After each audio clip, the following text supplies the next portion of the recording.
heroes who have left a mark, or played a significant role in our history. Let's get started. So today we're going to be talking about Sara Baartman.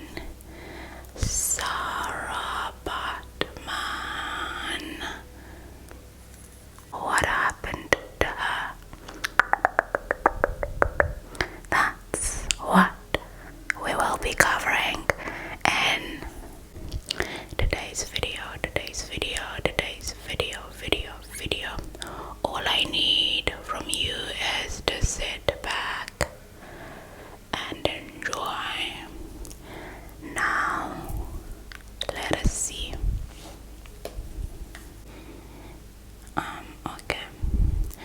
For a brief summary to those of you guys who do not know who she is, Sara Baartman, sometimes called Saji, and Baartman was a Khoi woman who was exhibited as a freak show attraction in the 19th century Europe under the name Hottentot Vaness, a name which was later attributed to at least one other woman similarly exhibited. The women were exhibited for their body type,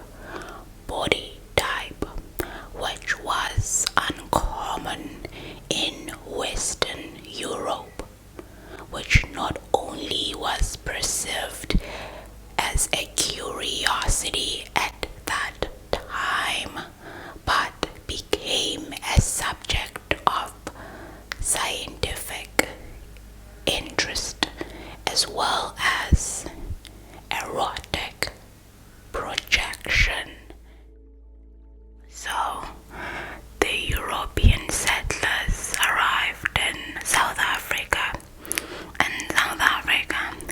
and they came across women built like this, and they were shocked like, what are they people with such big, huge, gigantic nyash? No, we must go and tell the rest of the Europeans and even show them, because if we tell them, they might not believe us. We must just take one of them with us back to Europe so that we can show others. And then they chose one of those South African women, and it happened to be Sara Baartman. And then they took her to Europe so that they could experiment on her physique. Why is she having such a big buttocks? It didn't make sense to them, so that's exactly what they did.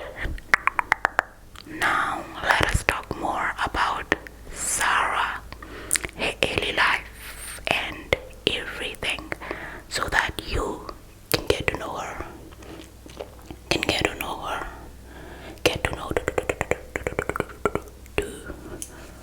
Know Sara. So,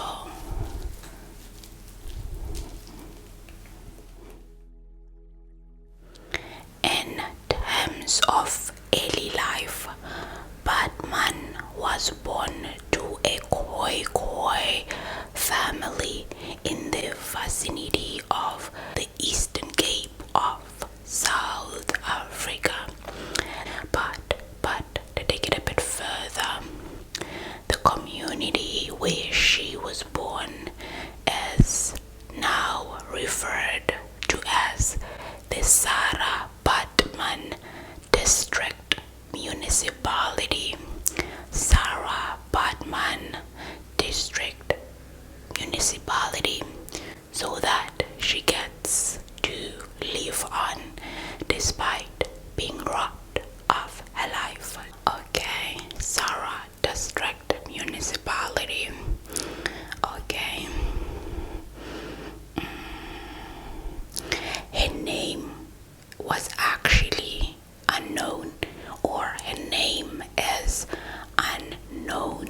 Her surname has also been spelled Baartman with one N, or Baartman with two N's. She was an infant when her mother unfortunately passed away, and her father was later killed or unalived. Let's use the word unalived by the Bushmen or Sun people while driving cattle. Wabulawa utata wakhe esahamba yokwelusa izimvu zakhe, wabulawa ke ngabanye. Kananjalo nomama wakhe wasweleka esentombazana nanje encinane. Baartman spent her childhood and teenage years on a Dutch European farm, or in Dutch European farms, and then she went through puberty, right, and kept a small tortoise shell necklace, most likely her mother's, until her death in France. In 1790, or around the 1790s, a free black trader named Peter met Sara and encouraged her to move to Cape Town in the Western Cape province of South Africa. To move to Cape Town, Ekapalodumo, in the Western Cape province of South Africa. Records do not show whether she was made to live or forced to leave, or she went there willingly, or was sent by her family to Ubita. She lived in Cape Town for about 2 years, working there, working in Cape Town, in households, and as a washerwoman, and a nursemaid. She firstly worked for Peter, then in the house of a Dutchman in Cape Town, and then she finally moved to be a wet nurse in a household of Peter's brother, Hendrik, outside of Cape Town.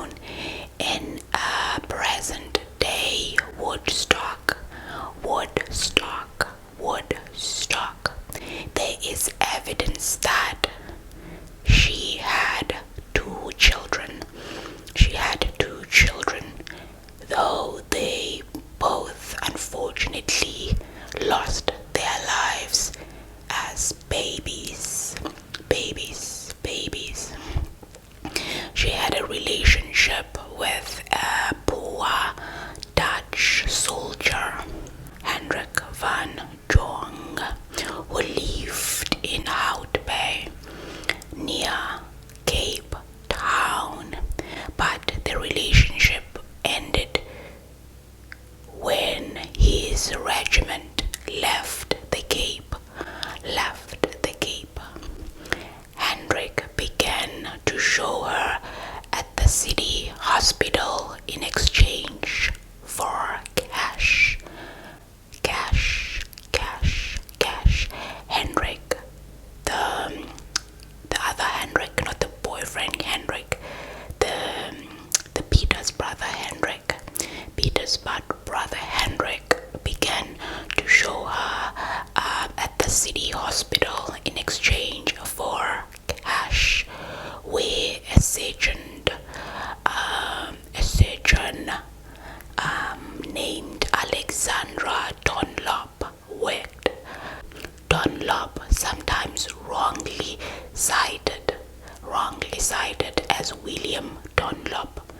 He is Alexandra Dunlop and not William Dunlop, allegedly. I don't know.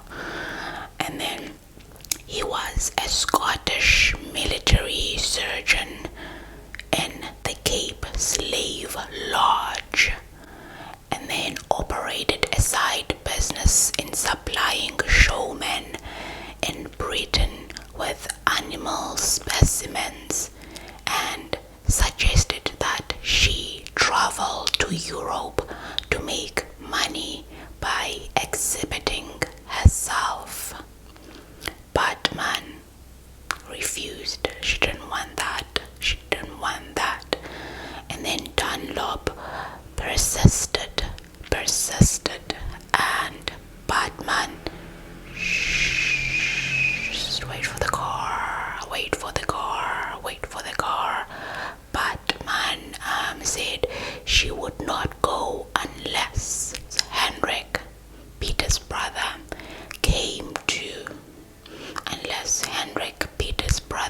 came too.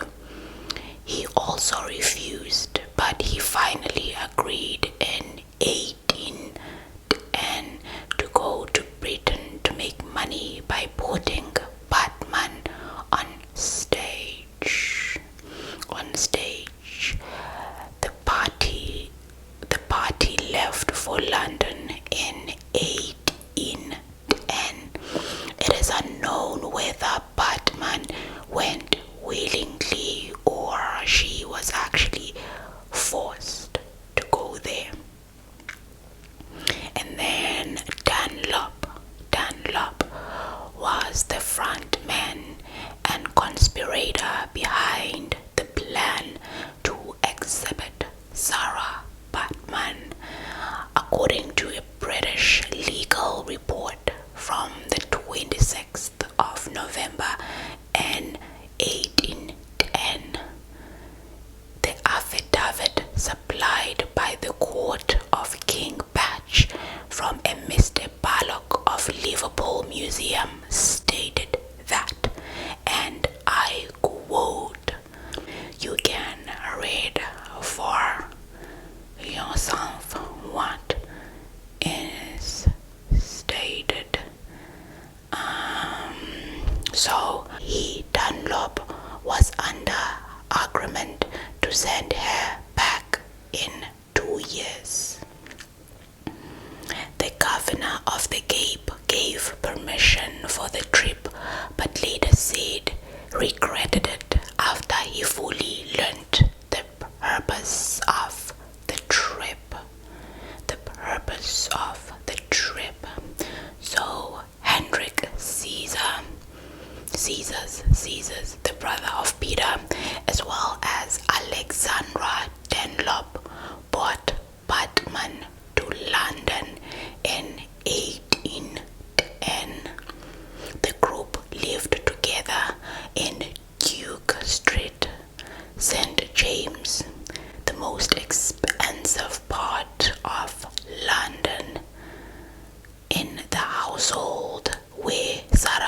Baartman, Hendrik and Dunlop, and two African boys, probably bought illegally by Dunlop from the slave lodge in Cape Town, lived all there together. And then Dunlop had to have Baartman exhibited, and then Peter's brother was a showman. Dunlop exhibited Baartman at the Egyptian Room at the London residence of Thomas Hope, number 10, Duchess Street. Excuse my pronunciation of different words, okay, I'm sorry. Dunlop thought he could make money because of the Londoners' lack of familiarity with Africans, and because of Baartman's, very large buttocks. People came to see her because they saw her not as a person, but as a pure example of this part of the natural world. She became known as the Hottentot Venice, as was at least one other woman in 1829. A hand note made on the exhibition flyer by someone who saw Baartman in London in January 1811 indicates curiosity about her origins. Now let me just show you. Where was I first? Because I just wanna go. Okay.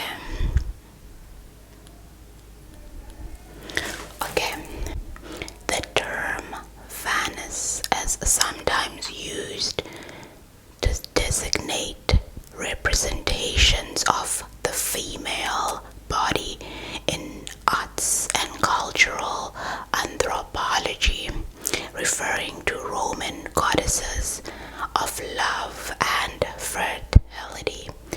Hottentot, on the other hand, was a colonial era term for the indigenous Khoi people of southwestern Africa, now usually considered an offensive term. The Sara Baartman story is often regarded as the epitome of racist colonial exploitation and of the commodification of the dehumanization of black people. So, yeah. Okay. Her origin story should be treated with skepticism. And then it says, Sara G is 22 years old, is 4 feet 10 inches high, and has, for a Hottentot, a good capacity. Capacity for what? I don't know. Her country is situated not less than 600 miles from the Cape, the inhabitants of which are rich in cattle. A bottle of brandy or small roll of tobacco will purchase several sheep. Beyond this nation is another, a small stature, very supple and fierce. The Dutch could not bring them under subjection and shot them whenever they found them. 9 January 1811 H.C. ? The tradition of a freak show was well established in Europe at this time, and historians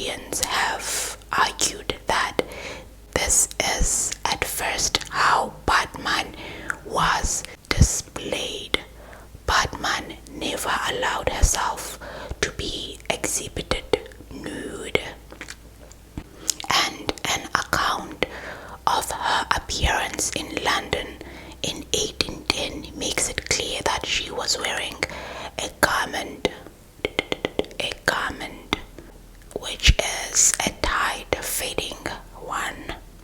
She became a subject of scientific interest, albeit of racist bias frequently, as well as of erotic projection. She was marketed as a missing link between man and beast. Her exhibition in London, just a few years after the passing of the 1807 Slave Trade Act, which abolished the slave trade, created a scandal. The African Association conducted a newspaper campaign for her release. The British abolitionist Zachary led the protest, with Hendrik protesting in response that Baartman was entitled to earn her living, stating, "Has she not as good a right to exhibit herself as Irish giant?"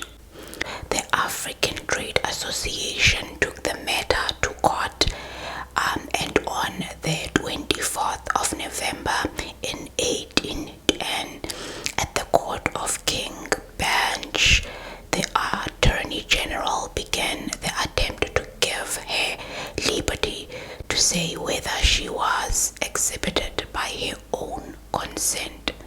In support, he produced two affidavits in court, the first from William Bullock of Liverpool Museum, and it was intended to show that Baartman has been brought to Britain by individuals who referred to her as if she were property.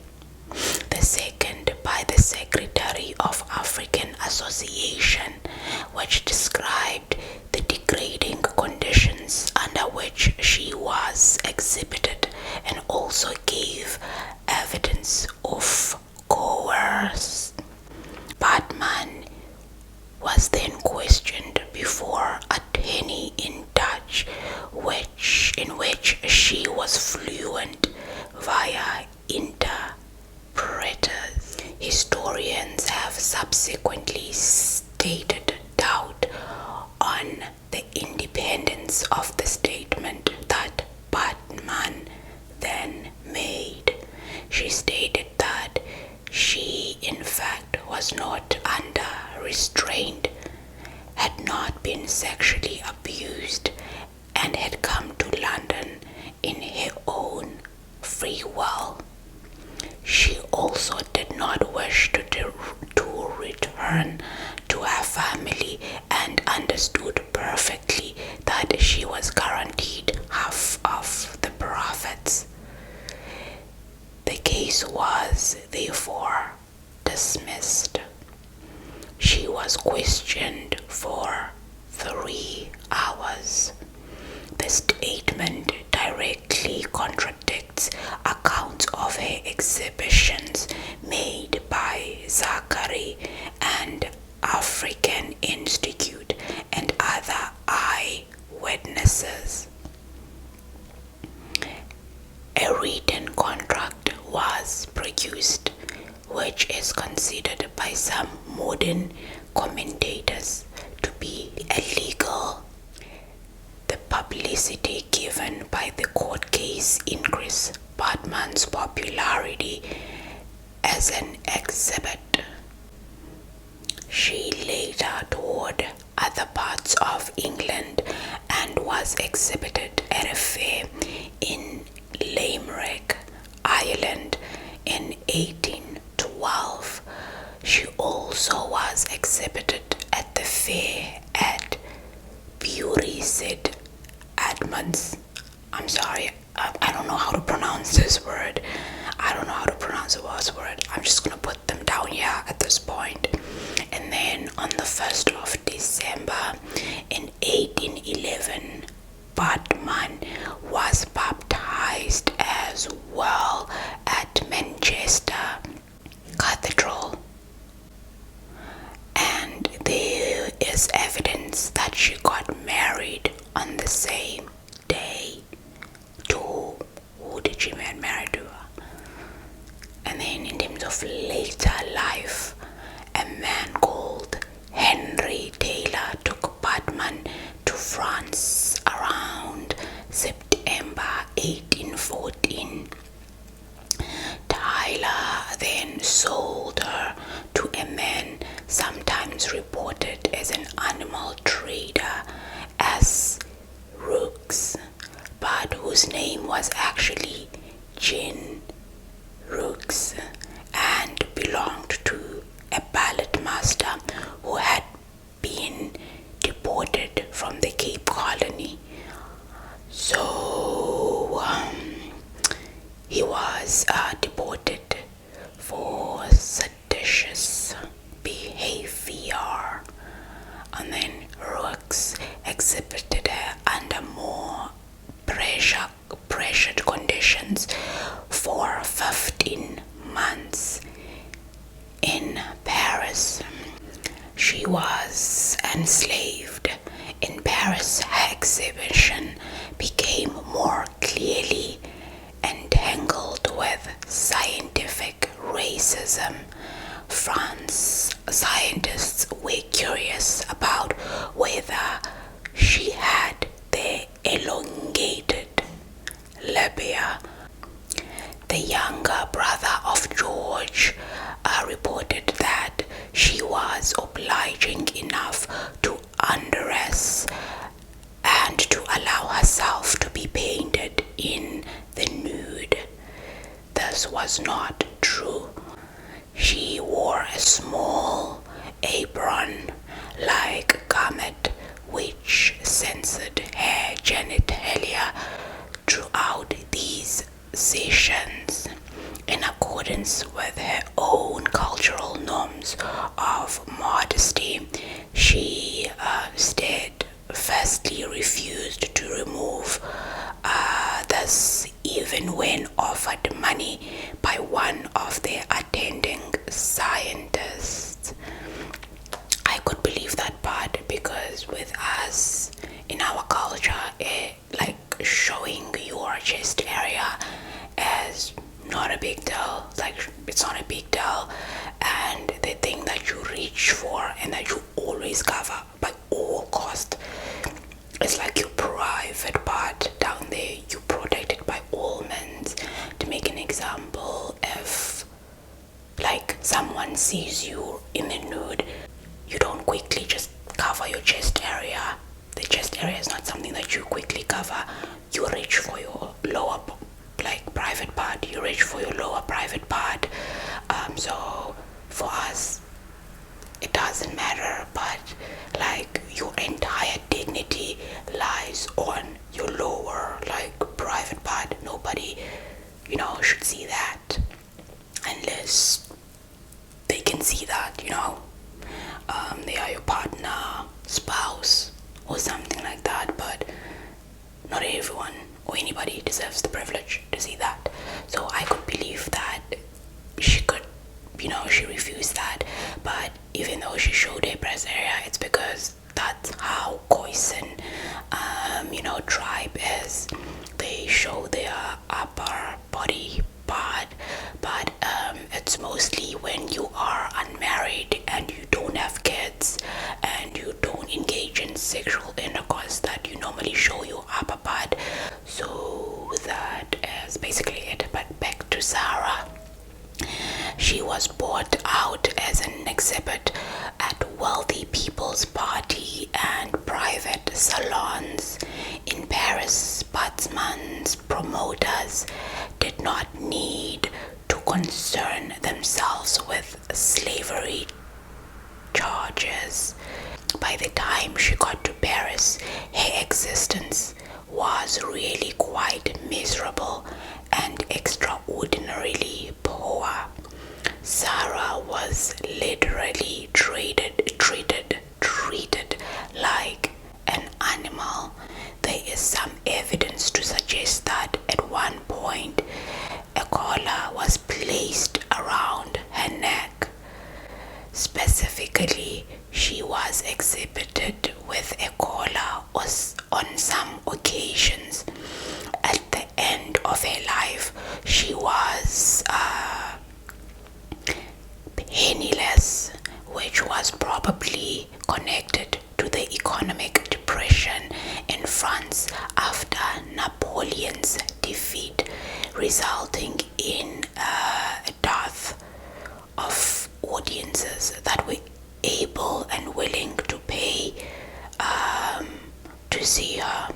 According to present-day court accounts in the New York Times and the Independent, she was also working as a prostitute, but the biography by Grace and Slurry only notes that as an uncertain possibility. Now let's talk about the aftermath. Baartman unfortunately lost her life in December 29th in 1850, around the age of 26. It's so unfortunate that she was subjected to such conditions at such a young age. At any age, nobody deserves to go what she went through. So it was just, it's a horror story, and I'm so sorry for her. And at the age of 26, while other sources suggest that she contracted syphilis or pneumonia. So there's a lot being said about her. So she was displayed in a museum. Her skull was stolen in 1827, but returned a few months later. The restored skeleton and skull continued to arouse the interest of visitors until the remains were moved from one museum to the next. Her body cast and skeleton stood side by side and faced away from the viewer, which emphasized her huge buttocks. The Baartman exhibit proved popular until it elicited complaints for being a degrading representation of women. The skeleton was moved in 1974 and the body cast in 1976. This is such a long video and I'm running out of time, but in terms of symbolism, Sara Baartman was the only Khoi to be taken from her homeland. Her story is sometimes used to illustrate social and political strains, and through this, some facts have been lost. Exactly.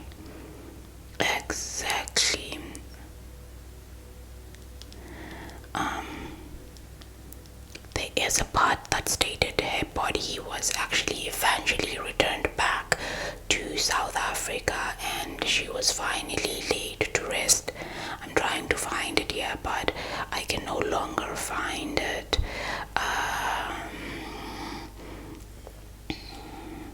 It's so sad what she went through.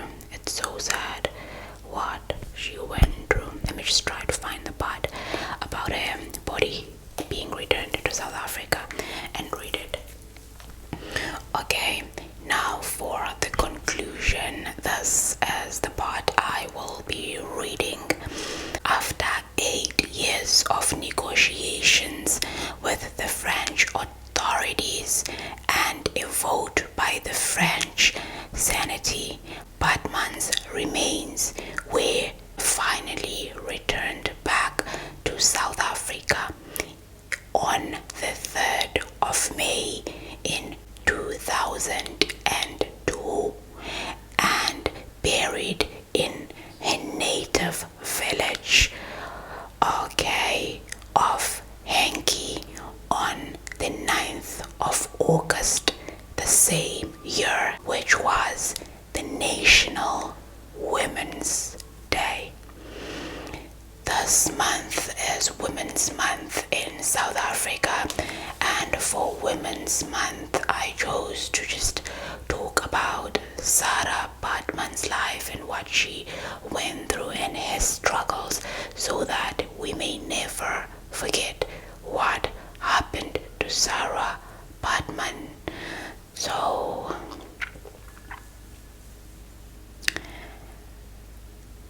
you guys wanted more about South African history, you guys wanted more about African history, and this is one of the stories that I also wanted to cover, since a lot of people do not know anything about many history people of South Africa, history people of Africa in general. You want more history, and I'm gonna give it to you. And the unfortunate part is that some and most of our history, it's heartbreaking, and we get to see that through the life of Sara Baartman. Hopefully this story teaches you a thing or two about how to treat others, how to treat women, how to treat children, how to treat the less fortunate, how to treat each and every single human being as you would like for them to treat you. Let us be kind to one another. And that is going to be it for today's video. May the soul of Sara Baartman continue to rest in peace, and we're so happy that after a long fight, she finally was laid to rest. She deserved way better than what she went through. Nobody deserves to go through what she went through. So that is going to be it for today's video, and I wish that you have a day or night that you deserve.